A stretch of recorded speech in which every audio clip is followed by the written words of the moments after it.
Hello बच्चों। वागलिश classes में आप सबका स्वागत है। बच्चों, आज हम हिंदी की बुक स्पर्श के लेसन पतझर में टूटी पत्तियां इस लेसन के क्वेश्चन आंसर्स करेंगे और साथ ही इसके पीवाईक्यूज करेंगे। बच्चों, इस लेसन की रीडिंग हम अपनी पिछली वीडियो में कर चुके हैं, तो चलिए शुरू करते हैं इसके क्वेश्चन आंसर्स। निम्नलिखित प्रश्नों के उत्तर एक दो पंक्तियों में दीजिए। इसका पहला प्रश्न है, शुद्ध सोना और गिन्नी का सोना अलग क्यों होता है? इसका उत्तर है, शुद्ध सोना 24 कैरेट का होता है जिसमें कोई मिलावट नहीं होती, जबकि गिन्नी का सोना वह होता है जिसमें मजबूती के लिए थोड़ा तांबा मिलाया जाता है। अगला प्रश्न है, प्रैक्टिकल आइडियलिस्ट किसे कहते हैं? इसका उत्तर है, जो लोग आदर्शों को व्यवहारिकता के साथ मिलाकर चलते हैं और लाभ हानि का हिसाब रखकर काम करते हैं, उन्हें प्रैक्टिकल आइडियलिस्ट कहा जाता है। अगला प्रश्न है, पाठ के संदर्भ में शुद्ध आदर्श क्या है?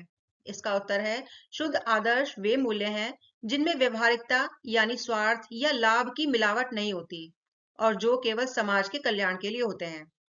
अगला प्रश्न है, लेखक ने जापानियों के दिमाग में स्पीड का इंजन लगने की बात क्यों कही है? इसका उत्तर है, जापान में जीवन की रफ्तार बहुत बढ़ गई है। वहां लोग प्रतिस्पर्धा के कारण मानसिक रूप से हमेशा तनाव में रहते हैं और मशीनों की तरह तेज भागते हैं। अगला प्रश्न है, जापानी में चाय पीने की विधि को क्या कहते हैं? इसका उत्तर है, जापानी में चाय पीने की विशेष विधि को चानोयू कहते हैं। अगला प्रश्न है, जापान में जहां चाय पिलाई जाती है उस स्थान की क्या विशेषता है? इसका उत्तर है, जापान में जहां चाय पिलाई जाती है वह स्थान अत्यंत शांत, साफ सुथरा और प्राकृतिक होता है, जहां केवल शांति का अनुभव किया जा सकता है। तो बच्चों, अगर आप मेरे चैनल पर नए हैं तो चैनल को सब्सक्राइब करना बिल्कुल ना भूलें, जिससे आने वाली वीडियोस सबसे पहले आप तक पहुंचे। चलिए अब अगले प्रश्न पर चलते हैं। निम्नलिखित प्रश्नों के उत्तर 25 से 30 शब्दों में लिखिए।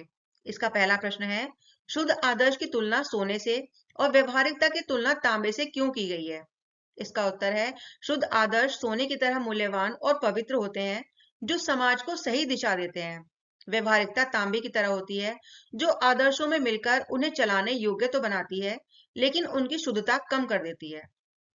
अगला प्रश्न है, चाजीन ने कौन सी क्रियाएं गरिमापूर्ण ढंग से पूरी की? इसका उत्तर है, चाजीन ने झुककर अतिथियों का स्वागत करना, अंगीठी सुलगाना, चायदानी रखना, बर्तन साफ करना और बेहद शांति के साथ चाय परोसने की सभी क्रियाएं अत्यंत गरिमापूर्ण और कलात्मक ढंग से पूरी की। अगला प्रश्न है, टी सेरेमनी में कितने आदमियों को प्रवेश दिया जाता था और क्यों? इसका उत्तर है, टी सेरेमनी में केवल 3 व्यक्तियों को प्रवेश दिया जाता था। इसका मुख्य उद्देश्य शांति बनाए रखना था, क्योंकि अधिक लोगों के होने से शोर और अशांति होने की संभावना रहती है। अगला प्रश्न है, चाय पीने के बाद लेखक ने स्वयं में क्या परिवर्तन महसूस किया?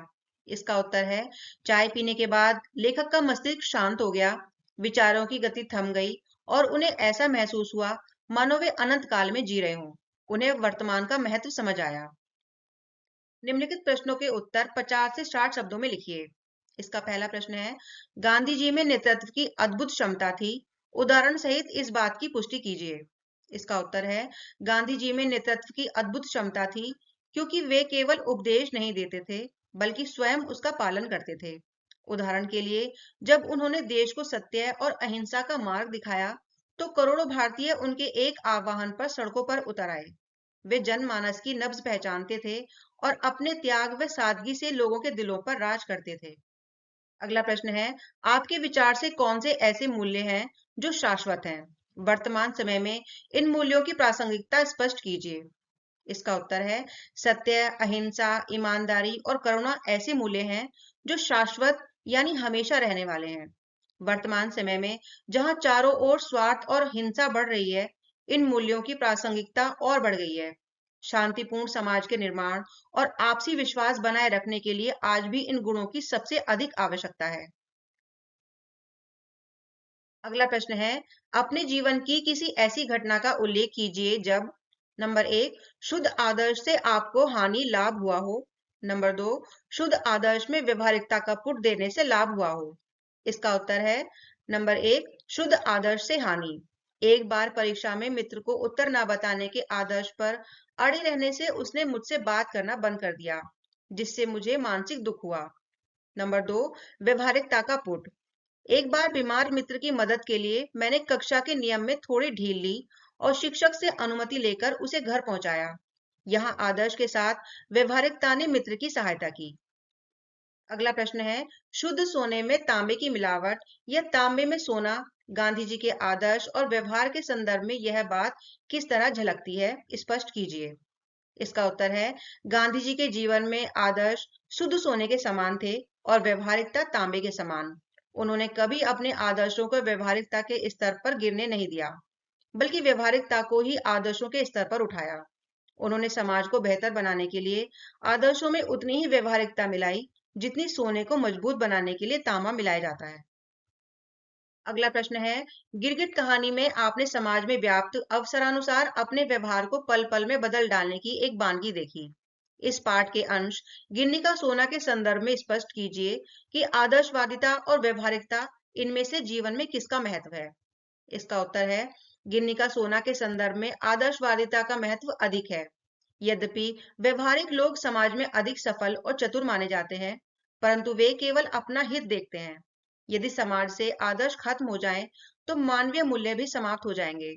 आदर्शवादी लोग ही समाज को ऊंचा उठाते हैं और उसे रहने योग्य बनाते हैं। अतः जीवन की नींव आदर्शों पर ही टिकी होनी चाहिए।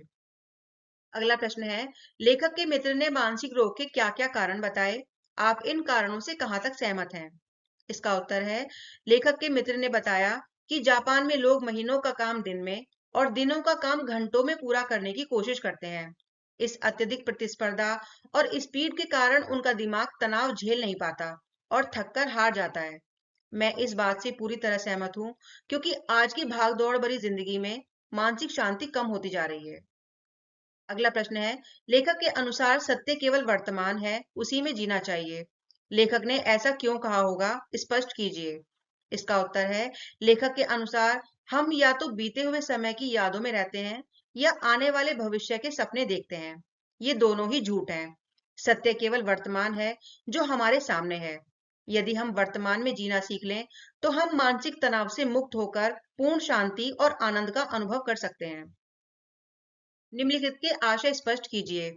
इसमें पहला है, समाज के पास अगर शाश्वत मूल्यों जैसा कुछ है, तो वह आदर्शवादी लोगों का ही दिया हुआ है।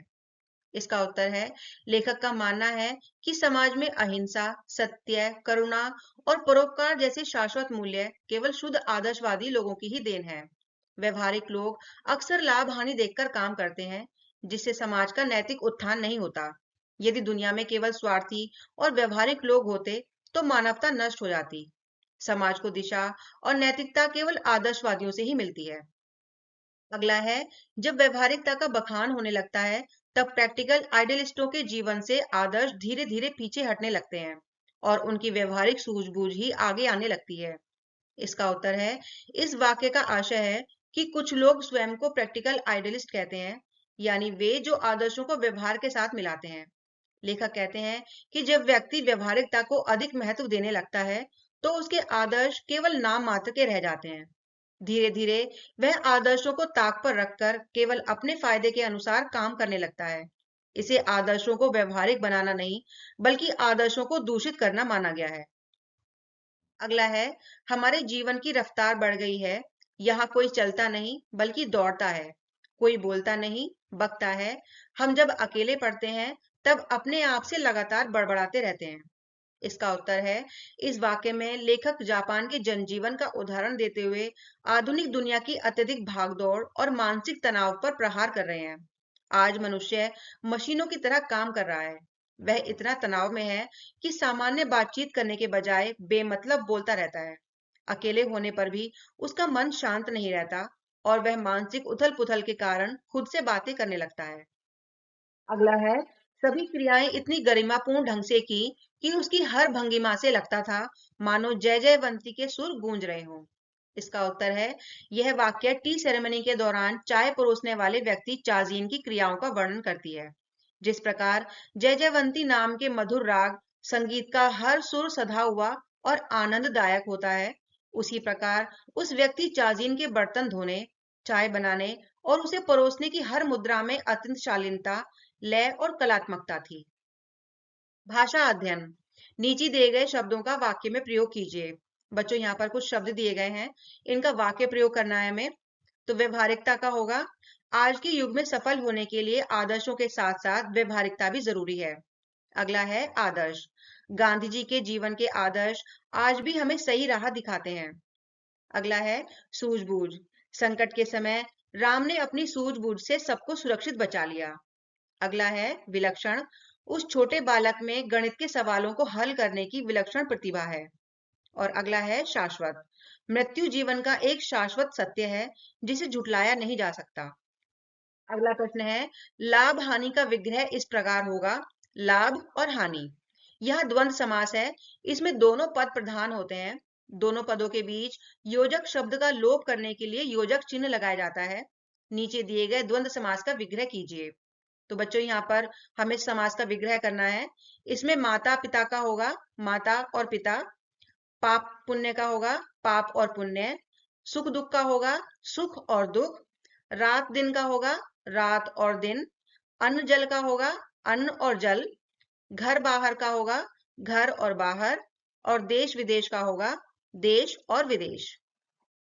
अगला प्रश्न है, नीचे दिए गए विशेषण शब्दों से भाववाचक संज्ञा बनाइए। बच्चों यहाँ पर कुछ शब्द दिए गए हैं, इनका भाववाचक संज्ञा हमें बनानी है। इसमें सफल का होगा सफलता, विलक्षण का होगा विलक्षणता, व्यवहारिक का होगा व्यवहारिकता, सजग का होगा सजगता, आदर्शवादी का होगा आदर्शवाद, और शुद्ध का होगा शुद्धता। नीचे दिए गए वाक्यों को संयुक्त वाक्य में बदलकर लिखिए। बच्चों यहाँ पर दो दो वाक्य दिए गए हैं, इन्हें हमें संयुक्त वाक्य में बनाना है। तो पहले का उत्तर देखते हैं, उसने अंगीठी सुलगाई और उस पर चायदानी रखी। अगला है, चाय तैयार हुई और उसने वह प्यालों में भरी। और अगला है, वह बगल के कमरे में जाकर कुछ बर्तन ले आया और तौलिए से बर्तन साफ किए। नीचे दिए गए वाक्यों से मिश्र वाक्य बनाइए। बच्चों यहाँ पर कुछ वाक्य दिए गए हैं, इन्हें हमें मिश्र वाक्य में बनाना है। तो पहले का उत्तर देखते हैं, कै का, चाय पीने की यह एक विधि है जिसे जापानी में चानोयू कहते हैं। ख है, बाहर मिट्टी का एक बेढप सा बर्तन था जिसमें पानी भरा हुआ था। और ग है, जैसे ही चाय तैयार हुई उसने वह प्यालों में भरी और हमारे सामने रख दी। बच्चों इस लेसन के क्वेश्चन आंसर्स यहीं पर समाप्त हो जाते हैं। अब कुछ पीवाईक्यूज हैं, जिसमें 2025 में पूछा गया पहला प्रश्न है, गिन्नी का सोना पाठ में दिए गए प्रसंग के महत्व को स्पष्ट कीजिए। इसका उत्तर है, गिन्नी का सोना पाठ में शुद्ध आदर्शों की तुलना शुद्ध सोने से और व्यवहारिकता की तुलना तांबे से की गई है। इस प्रसंग का मुख्य महत्व यह समझाना है कि केवल व्यवहारिकता व्यक्ति को स्वार्थी बनाती है, जबकि शुद्ध आदर्श ही समाज को उन्नति की ओर ले जाते हैं। लेखक स्पष्ट करते हैं कि यदि आदर्शों में व्यवहारिकता का तांबा मिला दिया जाए तो वे मूल्य अपनी गरिमा खो देते हैं। समाज आज भी जिन नैतिक मूल्यों जैसे सत्य और परोपकार के कारण टिका हुआ है, वे केवल आदर्शवादी लोगों की ही देन है। अतः हमें जीवन में केवल लाभ हानि न देखकर अपने उच्च आदर्शों को बचाए रखना चाहिए। अगला प्रश्न है, झेन की देन प्रसंग से लेखक किस तथ्य को उजागर करना चाहता है। इसका उत्तर है, झेन की देन प्रसंग के माध्यम से लेखक जापानी लोगों की मानसिक शांति प्राप्त करने की तकनीक को उजागर करना चाहते हैं। आज की भागदौड़ भरी जिंदगी और प्रतिस्पर्धा के कारण मनुष्य मानसिक तनाव का शिकार है। लेखक बताते हैं कि टी सेरेमनी जैसी विधियां मन की गति को धीमा कर देती हैं। इससे व्यक्ति भूतकाल और भविष्य के तनाव को छोड़कर केवल वर्तमान क्षण में जीना सीखता है। लेखक का मुख्य संदेश है कि असली सुख और शांति वर्तमान में ही निहित है और हमें व्यर्थ की मानसिक उथल पुथल से बचकर शांत रहने का प्रयास करना चाहिए। बच्चों अगला प्रश्न 2024 में पूछा गया है, झेन परंपरा की यह बड़ी देन मिली है जापानियों को। इस कथन में झेन परंपरा की किस बड़ी देन की बात कही गई है, स्पष्ट कीजिए। इसका उत्तर है, झेन परंपरा की सबसे बड़ी देन वर्तमान में जीने की कला है। जापान के लोग अत्यधिक काम और तनाव के कारण मानसिक रूप से अस्वस्थ होने लगे थे। झेन परंपरा की टी सेरेमनी उन्हें मानसिक शांति प्रदान करती है। इस परंपरा की मदद से मनुष्य का मन भटकना बंद कर देता है और वह भूतकाल के पछतावे तथा भविष्य की चिंताओं से मुक्त हो जाता है। लेखक के अनुसार जब हम केवल वर्तमान क्षण का अनुभव करते हैं, तभी हमें असीम शांति और आनंद मिलता है। यही वह अनमोल देन है जो जापानियों को मानसिक रोगों से बचाती है। अगला प्रश्न है, झेन की देन पाठ में दिमाग को आराम देने के लिए टी सेरेमनी का उल्लेख किया गया है। टी सेरेमनी का वर्णन करते हुए लिखिए कि क्या हमारे देश में भी इस प्रकार का कोई उत्सव या विधि अपनाई जाती है। स्पष्ट कीजिए। इसका उत्तर है झेन की देन के अनुसार जापान में टी सेरेमनी के माध्यम से मन को शांत किया जाता है, जहां शांतिपूर्ण वातावरण में चाय पीकर लोग वर्तमान क्षण का आनंद लेते हैं। भारत में भी इसी प्रकार की परंपराएं मौजूद हैं, जैसे सत्संग, योग और ध्यान। हमारे यहाँ सामूहिक कीर्तन या ध्यान शिविरों के माध्यम से मन की शांति प्राप्त की जाती है। इसके अलावा भारत में चाय पीना मात्र एक क्रिया नहीं, बल्कि लोगों से मिलने जुलने और तनाव कम करने का एक सामाजिक अवसर है। अगला प्रश्न 2023 में पूछा गया है। पतझर में टूटी पत्तियां के लेखक के अनुसार सत्य केवल वर्तमान है, उसी में जीना चाहिए। क्या आप लेखक के विचार से सहमत हैं? अपने पक्ष के समर्थन या विरोध में तर्क सहित उत्तर दीजिए। इसका उत्तर है हाँ, मैं लेखक के इस विचार से पूरी तरह सहमत हूँ। अक्सर हम बीते हुए समय के दुख या आने वाले कल की चिंताओं में खोए रहते हैं, जिससे हमारा आज खराब हो जाता है। भूतकाल बीत चुका है, जिसे बदला नहीं जा सकता। भविष्य अभी आया नहीं है, वह केवल एक कल्पना है। केवल वर्तमान ही हमारे हाथ में है। वर्तमान में जीने से मन शांत रहता है, तनाव कम होता है और हम अपने काम को पूरी एकाग्रता से कर पाते हैं। तो बच्चों, इस तरह से इस लेसन के क्वेश्चन आंसर्स और इसके पीवाईक्यूज यहीं पर समाप्त हो जाते हैं। मैं आशा करती हूँ आपको सभी के उत्तर समझ में आए होंगे। अगर आपको ये वीडियो पसंद आई है तो वीडियो को लाइक और शेयर करें और चैनल को सब्सक्राइब करना बिल्कुल ना भूलें, जिससे आने वाली वीडियोस आप तक आसानी से पहुंच सकें। Thank you.